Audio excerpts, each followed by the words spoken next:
प्यारे बच्चों, इस वीडियो में हम कक्षा 9 गणित मनोहर रे की बुक है जिसमें हमारा अध्याय 1 है संख्या पद्धत प्रश्नावली 81 देख रहे हैं। तो इसके पीछे के वीडियो में हमने 12 तक प्रश्नों को देखा।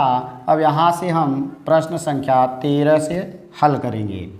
तो 13 क्या दिया है, 1 और 2 के बीच की एक अपरिमेय संख्या बताइए। अपरिमेय का मतलब कि ये दोनों परिमेय संख्याएं हैं। अब इन दोनों के बीच में एक अपरिमेय संख्या हमें लिखना है। तो ऐसा लिखना है जो 1 से बड़ा हो और 2 से छोटा हो। तो 1 से बड़ी संख्या को लिखने के लिए हम आ जाएंगे तो 1.5 ले लेंगे क्योंकि 1 से बड़ा और 2 से छोटा है। इसके बाद एक 0 लगाएंगे, 2 0 लगा देंगे, 3 0 लगा देंगे। क्योंकि यहाँ पर रिपीटेशन नहीं होगा तभी अपरिमेय संख्या कहलाएगी। तो हमारा आंसर ये बन जाएगा कि 1 और 2 के बीच की एक अपरिमेय संख्या। अगला 1/3 और 1/2 के बीच 3। अब यहाँ पर परिमेय संख्याएं लिखना है। ये भी परिमेय है, जो निकालना है वह भी परिमेय है। तो इसको हम लिखेंगे नहीं, हल करेंगे। हल करने का 2 तरीका है। एक तरीका है दोनों का पहले हर बराबर करिए। तो हम आ जाएंगे हल में क्या करेंगे, एक 1/3 है, दूसरा 1/2 है। दोनों का हर बराबर करने के लिए दोनों का एलसीएम ले लेंगे तो 6 होगा। यहाँ भी 6 लिखेंगे, 2 का भाग दे देंगे, 2 तिहाई 6 3 बार जाएगा, 3 का 3 हो जाएगा। 2 का भाग देंगे, 2 तिहाई 6 3 बार के 3 दूनी 6। तो यहाँ पर हमारा 2 बार जाएगा तो 2 लिखेंगे और 2 तिहाई 6 यहाँ 3 बार गया तो 3 लिख देंगे। अब हमें निकालना है कुल 3 परिमेय संख्या। इसका मतलब है 3 + 1 = 4। 4 का ऊपर नीचे गुणा कर देंगे तो हमें मिल जाएगा क्या, 2/6 और 3/6 था तो गुणे 4 जितनी संख्या कहेगा उससे एक ज़्यादा का हमें गुणा करना है। तो दोनों में हम ऊपर नीचे 4 का गुणा करेंगे तो 4 दूनी 8 बटे 6 चौक 24 बन जाएगा। यहाँ 4 तिहाई 12 बटे 24 बन जाएगा। अब इन दोनों के बीच में हमें परिमेय संख्या लेना है तो 8 से बड़ा और 12 से छोटा लिखना है। अब आगे लिख देंगे, इसलिए अब यही दोनों लिखना है 1/3 तथा दूसरी संख्या 1/2 के बीच कितना लेना है, 3 परिमेय संख्या। और ये बराबर बन जाएगा तो 8 से बड़ा 9 बटे नीचे वाला रहेगा 24, नीचे 24 से ये रहेगा। 9 के बाद आता है 10/24 होगा, 11/24 होगा। अगली संख्या 12/24 दिया हुआ है और 3 ही निकालना था, 3 हो गया। अब कटेगा तो काट देंगे, 3 से कट जाएगा, 3 त्रिका 9, 3 8 24, 2 से कट जाएगा, 2 5 10, 2 से काटेंगे तो 12 आएगा। फिर अगला आ जाएंगे, ये कटेगा नहीं तो 11/24 हो जाएगा। और यही हमारे आंसर होंगे 3/8, 5/12 और 11/24। तो इस तरह से 2 परिमेय संख्याओं के बीच में परिमेय संख्याएं इसी तरह से ज्ञात की जाएंगी। आगे आते हैं क्वेश्चन नंबर 15। -2/5 और -1/5 के बीच 3 परिमेय। फिर 2 परिमेय और फिर परिमेय पूछ रहा है। तो जैसे हमने क्वेश्चन नंबर पीछे का लगाया उसी तरह से लगाएंगे। तो आइए हल करते हैं। तो हमें क्या मिल जाएगा, हल में पहला मिला जो दिया गया है लिख लेंगे, -2/5 है, दूसरी संख्या -1/5 है। दोनों के हर बराबर हैं, इसका मतलब हमें नीचे का एलसीएम नहीं लेना है। अब हमें 3 संख्या कर रहा है तो 3 में 1 जोड़ेंगे तो 4 का ऊपर नीचे गुणा कर देंगे। तो हम 4 का गुणा करेंगे तो -2 × 4 बटे 5 × 4, दूसरा -1 × 4 बटे 5 × 4। तो ये बन जाएगा हमारा 4 दूनी 8 बटे 5 चौक 20, दूसरी संख्या -4/20 हो जाएगा। अब हमें क्या करना है, यानी इससे बड़ा लेना है। तो -8 से बड़ा -7 होगा क्योंकि माइनस वाली संख्याएं घटने पर बढ़ती हैं। तो यानी अब इससे बड़ा और इससे छोटा लेना है, इसलिए -2/5 तथा दूसरी संख्या थी -1/5 के बीच कितनी, 3 परिमेय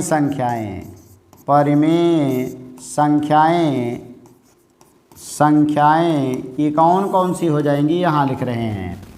तो हमने कहा -8 से बड़ा -7 होगा और बटे 20 रहेगा, फिर -6 बटे 20 होगा। अगला एक और जोड़ेंगे तो -5 बटे 20 हो जाएगा। अगला -4 बटे 20 दिया गया है। 3 निकालना था तो 3 निकल गया। अब इसमें जो कटेगा काट देंगे तो पहला नहीं कटेगा, तो हमारा यही आंसर बनेगा। 2 से कट जाएगा, 2 तिहाई, 2 से काटेंगे 10 आएगा। 5 से कट जाएगा, 5 एक्का और 5 चौक 20। यही हमारी 3 परिमेय संख्याएं बन जाएंगी और यही हमारा आंसर हो जाएगा। आगे हम लेते हैं क्वेश्चन नंबर 16 यानी 16 को। तो 16 में क्या दिया है कि 2 और 3 के बीच 3 परिमेय संख्याएं, फिर परिमेय निकालना है। तो परिमेय निकालने के लिए हमें पहला नंबर हर बराबर करना होगा और हर यहाँ बराबर पर दिया गया है। तो हम आएंगे हल में क्या मिलेगा। तो सबसे पहला नंबर दे दिया है कि एक संख्या 2 है, दूसरी 3 है, तो बटे 1 करेंगे। हमें निकालना है 3 संख्या, तो 3 + 1 यानी 4 से ऊपर नीचे हमें गुणा करना पड़ेगा। तो 2 × 4 बटे 4 होगा। अगली संख्या बनेगी 3 × 4 बटे 4 हो जाएगा। तो 4 दूनी 8 बनेगा बटे 4, 4 तिहाई 12 बटे 4 होगा। अब 3 संख्याएं लेना है जो 8 से बड़ी और 12 से छोटी हो। अतः यानी 2 और 3 के बीच 2 और 3 के बीच 3 परिमेय संख्या। अब ये बराबर हमारा आंसर क्या आएगा, हम आते हैं यहाँ। तो ये बराबर क्या मिल जाएगा, तो हमने कहा कि 8 से बड़ा 9 आएगा, तो 9 बटे 4, 9 से बड़ा 10 बटे 4, अगला 11 बटे 4 होगा, अगला 12 बटे 4 दिया गया है। तो 3 संख्याएं हमें मिल चुकी हैं। चूँकि ये कट जाएंगी तो काट देंगे, तो पहला नहीं कटेगा, दूसरा कट जाएगा। 2 पचे 2 दूनी, ये भी नहीं कटेगा, यानी 11 बटे 4। तो ये हमारा आंसर बन जाएगा। तो ये था प्रश्न संख्या 16। आगे आते हैं क्वेश्चन नंबर 17 को लेते हैं। करा यदि कर्ण में 2 एक परिमेय संख्या नहीं है। अगर परिमेय नहीं है तो इसका मतलब अपरिमेय है। तो सिद्ध कीजिए कि 2 + कर्ण में 2 एक परिमेय संख्या नहीं है। माने ये अपरिमेय है तो सिद्ध करना है ये भी हमारी संख्या अपरिमेय है। तो हम मानेंगे ये परिमेय है। तो हल में क्या करेंगे, नीचे वाले को मान लेंगे ये परिमेय है कि माना 2 + कर्ण में 2 एक परिमेय संख्या है। यह एक परिमेय संख्या है। अगर परिमेय संख्या होगा तो इसे हम P/Q या A/B के रूप में लिख सकते हैं। तो हम कहेंगे बराबर P/Q, जहाँ यानी PQ सहअभाज्य तथा यानी सहअभाज्य पूर्णांक तथा Q ≠ 0 होगा। अब यहाँ आ जाएंगे तो इसमें इस टाइप के प्रश्नों को कर्णी एक तरफ बाकी सबको एक तरफ कर देंगे। तो कर्णी में 2 बराबर ये जाएगा, तो P/Q प्लस है माइनस हो जाएगा, तिर्यक गुणा करेंगे तो P - 2Q/Q बन जाएगा। ये कर्णी में 2 था। अब चूंकि ये भी पूर्णांक है ये भी पूर्णांक है, तो पूर्णांक में से पूर्णांक को घटाएंगे तो पूर्णांक ही आएगा, और नीचे भी पूर्णांक है। तो पूर्णांक बटे पूर्णांक को परिमेय कहा जाता है। तो आगे हम यही लिखेंगे कि चूँकि हमें क्या मिलेगा, P - 2Q/Q एक परिमेय तथा दूसरा ये हमारा अपरिमेय है, क्योंकि इसने कहा है कर्णी में 2 एक अपरिमेय संख्या है। और हम जानते हैं कि परिमेय अपरिमेय के बराबर नहीं होता है। यानी क्या मिल गया कि चूँकि यहाँ हम कह सकते हैं कि परिमेय ये ≠ अपरिमेय होगा। यानी परिमेय अपरिमेय के बराबर नहीं होता है, तो उल्टा सिद्ध हो गया। तो हम कह सकते हैं कि तना एक अपरिमेय संख्या है। इसलिए 2 + कर्णी में 2 एक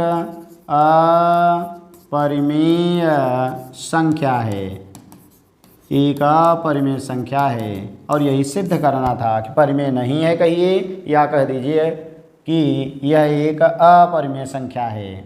आगे आएंगे, ये था हमारा प्रश्न नंबर 17। अब अगला ले लेते हैं हम 18। तो 18 में क्या दिया है, इसमें भी इसी तरफ से दे दिया है कि हमें सिद्ध करना है 3 कड़ी में 3 एक परिमेय संख्या नहीं है। तो हम मानेंगे ये परिमेय है। हल में क्या ले लेंगे कि माना 3 कड़ी में 3 एक परिमेय संख्या है, परिमेय संख्या है। अपरिमेय कह रहा लेकिन हम मानेंगे परिमेय है। तो अगर परिमेय होगा तो ये बराबर P/Q होगा, और जहाँ PQ पूर्णांक सह अभाज्य तथा Q≠0 होगा। इतना आपको सब में लिखना है। अब आगे आ जाएंगे तो कणी एक तरफ, बाकी सबको एक तरफ करेंगे तो कणी में 3 का गुणा है, भाग बन जाएगा। तो B/Q होगा, भाग का मतलब ये 3 नीचे आएगा तो बन जाएगा P/3Q होगा। ये Q है। अब बात करेंगे, चूँकि ये पूर्णांक तो पूर्णांक बटे पूर्णांक को परिमेय कहेंगे, यानी ये परिमेय आ गया और ये परिमेय आ गया। फिर वही लिखना है कि चूँकि हमें क्या मिल जाएगा, P/3Q एक परिमेय तथा कणी में 3 एक अपरिमेय संख्या है, अपरिमेय संख्या है। तो इसका मतलब है विरोधाभास हो गया। तो हम लिख सकते हैं यहाँ विरोधाभास। विरोधाभास का मतलब उल्टा, विरोधाभास के कारण उल्टा सिद्ध हो गया। तो क्या बना, 3 कणी में 3 एक परिमेय संख्या नहीं है। तो परिमेय संख्या नहीं है, या हम लिख सकते हैं एक अपरिमेय संख्या है। तो ये था क्वेश्चन नंबर हमारा 18। अब आगे आते हैं 19 लेते हैं। तो 19 में क्या दिया है, करा है कि -1 और 1 के बीच 2 परिमेय संख्याएं लिखिए। करा ऐसी और कितनी परिमेय संख्याएं ज्ञात की जा सकती हैं। चूँकि 2 परिमेय संख्याओं के बीच में अनंत परिमेय और अनंत अपरिमेय होती हैं। तो पूछ रहा कितनी और, तो इसको हम कह सकते हैं अनंत संख्याएं ज्ञात की जा सकती हैं। लेकिन उसके पहले हमें इन दोनों के बीच में 2 परिमेय संख्या निकालना है। तो परिमेय निकालने के लिए आपने पाया परिमेय दिया गया है, परिमेय निकालना है, तो फिर वही आएगा -1 और +1। अब हम क्या करेंगे, -1/1 लिखेंगे और 1/1 लिखेंगे। हमें निकालना है कितनी संख्या, 2। तो 2 + 1 करेंगे तो 3 आएगा, 3 का ऊपर नीचे गुणा कर देंगे। तो हमारा क्या बन जाएगा, -1/1 था गुणे 3 हो गया, 1/1 था गुणे 3 हो गया। तो ये बना -3/3 और दूसर की संख्या बन गई हमारी 3/3। अब इससे बड़ा लेना है और इससे छोटा लेना है। तो माइनस में संख्याएं घटती है तो उसका मान बढ़ता है। तो इससे बड़ी संख्या -2 हो जाएगी। तो हम कहेंगे इसलिए क्या मिल गया, -1 तथा 1 के बीच 2 परिमेय संख्या। ये कौन कौन सी हो जाएगी, तो ये बराबर मिल जाएगा -2/3। फिर आगे आएंगे एक और जोड़ेंगे तो -1/3। तो ये लिखना था 2 हमारा मिल गया। अगर और लिखना होता तो आगे हम 0 लिख सकते थे, 0/3। तो हमारा ये आंसर बन जाएगा, क्योंकि इसमें कुछ ऊपर नीचे कटने वाला नहीं है। आगे आ जाते हैं प्रश्न संख्या अब हम 20 ले लेते हैं। करा यदि a और b 2 परिमेय संख्याएं हों तो सिद्ध कीजिए कि a + b, a - b, ab परिमेय संख्याएं हैं। करा यदि यहाँ पर दे दिया है b ≠ 0 हो तो सिद्ध कीजिए, माने ये तब सिद्ध होगा जब b का मान 0 नहीं होगा। अब यहाँ क्या करेंगे, a और b का हम मान लेंगे कोई परिमेय संख्या और दिखाएंगे कि जोड़ने पर, घटाने पर और गुणा करने पर हमें परिमेय मिलता है। क्योंकि पीछे भी हम पाए थे जो क्लोजर प्रॉपर्टी थी जिसमें 2 परिमेय संख्याओं को जोड़ा जाता था तो परिमेय संख्या में से परिमेय को घटाते थे तो परिमेय, और परिमेय संख्या में परिमेय संख्या का गुणा करते थे तो परिमेय मिलता था। तो यहाँ पर भी वही होगा। तो यहाँ हम कोई संख्या मान लेंगे कि मानेंगे कि माना a एक परिमेय संख्या, परिमेय जिसका मान हम मान लेते हैं, चाहे 1 ले लीजिए, चाहे 2 ले लीजिए, चाहे बटे ले लीजिए, कुछ भी आप ले सकते हैं। और b एक परिमेय संख्या है, इसको भी हम 1 2 3 माइनस दशमलव कुछ भी लिया जा सकता है। अब आएंगे तो a प्लस बी निकालेंगे, तो 1 + 2 बराबर 3, और 3 भी हमें क्या मिल गया, एक परिमेय संख्या मिली, परिमेय मिला। या हम डायरेक्ट लिख सकते हैं, चूँकि 2 परिमेय संख्याओं का योग एक परिमेय संख्या होती है। फिर अगला आ जाएंगे तो a माइनस बी ले लेंगे, तो 1 - 2 होगा, घटाएंगे -1 आएगा, -1 भी परिमेय संख्या है, और इसलिए हम लिख सकते हैं एक परिमेय संख्या, परिमेय संख्या होगी। अगला आ जाएंगे तो a × b ले लेंगे, तो बराबर होगा 1 × 2 बराबर 2 आएगा। 2 भी क्या है, एक परिमेय संख्या है। तो हमने क्या पाया कि अगर ए बी परिमेय है तो जोड़ने पर भी परिमेय, घटाने पर भी परिमेय, और गुणा करने पर भी परिमेय आएगा। और उसने कहा था अगर q का मान 0 न हो, b का मान 0 न हो, तो जो a/b आएगा ये भी परिमेय आएगा। तो a का मान 1 है और b का मान 2 है, तो देखेंगे 1/2 आया, ये भी क्या है, एक परिमेय संख्या है, एक परिमेय संख्या है। इसलिए हम कह सकते हैं 2 परिमेय संख्याओं का योग घटाना यानी अंतर गुणा एक परिमेय संख्या होता है, और यदि b का मान 0 न हो तो a/b का मान भी एक परिमेय संख्या होता है। यही लिखना है आपको। आगे आ जाएंगे, अब हम प्रश्न संख्या 21 ले लेते हैं। करा यदि एक धन पूर्णांक यानी धन परिमेय संख्या हो और n एक धन पूर्णांक 1 से बड़ा हो, तो सिद्ध कीजिए कि a पावर n एक परिमेय संख्या है। अब यहाँ आएंगे तो यहाँ हम क्या लिखेंगे, हल में मानेंगे कि एक परिमेय संख्या है। अगर परिमेय है तो a/b के रूप में होगा कि हल में हम मानेंगे कि माना क्या उसने दिया है, यहाँ लिख देंगे चूँकि a एक परिमेय संख्या है, परिमेय संख्या है।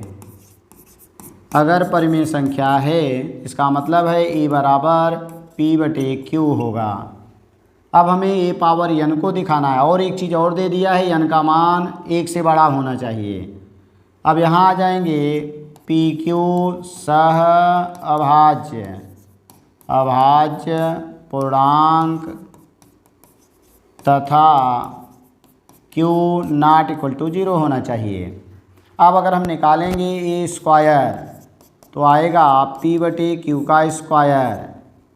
तो यानी ये भी देखेंगे एक परिमेय है, एक परिमेय है, क्योंकि परिमेय संख्या का वर्ग परिमेय होता है, परिमेय है।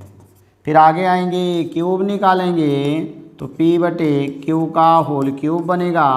जब ये परिमेय था तो जो घात 3 करेंगे तो ये भी क्या मिलेगा, एक परिमेय संख्या बन जाएगा, परिमेय है। आगे आ जाएंगे इसी तरह से पावर 4 निकालेंगे, p/q होगा, इसका पावर 4 होगा जो एक परिमेय संख्या है। इसी तरह से अगर हम आते हैं तो a पावर n निकालते हैं, तो जितना यहाँ घात उतना यहाँ, यानी p/q घाते n हो जाएगा, और ये भी एक परिमेय संख्या होगी जो एक परिमेय संख्या है, परिमेय संख्या है। लेकिन यहाँ ध्यान देना है जो n का मान होना चाहिए वह 1 से बड़ा 2 3 4 5 ... होना चाहिए, बटे के रूप में न हो। इसीलिए इसने कहा है कि पूर्णांक हो और 1 से बड़ा हो, पूर्णांक होगा 1 से बड़ा होगा तो 2 3 4 ... होगा। तो इस तरह से हमें क्या मिला कि हम कह सकते हैं a पावर n एक परिमेय संख्या है। अतः a पावर n एक परिमेय संख्या है, परिमेय संख्या है, और यही हमें सिद्ध करना था। तो थैंक्स फॉर वाचिंग। इस तरह की वीडियो को देखने के लिए चैनल को सब्सक्राइब करें तथा वीडियो को लाइक करें।